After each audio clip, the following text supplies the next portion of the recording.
ಸಂರಕ್ಷಣೆಯಲ್ಲಿ ಭಾರತದಲ್ಲಿಯೇ ಕರ್ನಾಟಕ ಅತ್ಯುತ್ತಮವಾದಂತಹ ರಾಜ್ಯ ಎಂಬಂತ ಹೆಗ್ಗಳಿಕೆಗೆ ಪಾತ್ರವಾಗಿದೆ.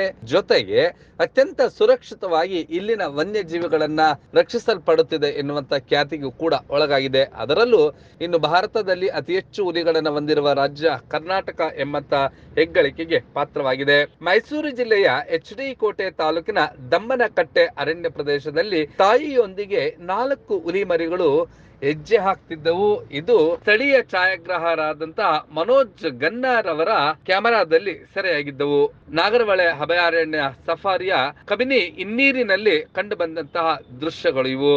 ಹಾಗೆಯೇ ಈ ಒಂದು ಹುಲಿ ಮರಿಗಳನ್ನ ದಷ್ಟಪುಷ್ಟವಾಗಿ ತಾಯಿ ಹುಲಿ ಸಾಕುತ್ತಿದೆ. ಸುಮಾರು 15 ದಿನಗಳಿಂದಲೂ ಕೂಡ ಸತತವಾಗಿ ಈ ತಾಯಿ ತನ್ನ ಮರಿಗಳೊಂದಿಗೆ ವಿಹಾರ ಮಾಡುತ್ತಿರುವಂತಹ ದೃಶ್ಯಗಳು ಪ್ರವಾಸಿಗರನ್ನ ಆಕರ್ಷಿಸುತ್ತಿದೆ. ಪ್ರತಿನಿತ್ಯವೂ ಕೂಡ ತನ್ನ 4 ಮರಿಗಳೊಂದಿಗೆ ಈ ಒಂದು ಹುಲಿ ರೌಂಡ್ಸ್ ಮಾಡ್ತಿದೆಯಂತೆ. ಆ ಒಂದು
ನೀವು ಈ ಕೂಡ ನಮ್ಮ ಚಾನಲ್ಗೆ ಸಬ್ಸ್ಕ್ರೈಬ್ ಆಗಿಲ್ಲ ಅಂದರೆ ಸಬ್ಸ್ಕ್ರೈಬ್ ಬಟನನ್ನು ಕ್ಲಿಕ್ ಮಾಡಿ, ಪಕ್ಕದಲ್ಲಿರೋ ಬೆಲ್ ಐಕನನ್ನು ಕ್ಲಿಕ್ ಮಾಡಿ. ನಾವು ಅಪ್ಲೋಡ್ ಮಾಡುವಂತಹ ವಿಡಿಯೋಸ್ ನಿಮಗೆ ನೋಟಿಫಿಕೇಶನ್ ಬರುತ್ತೆ.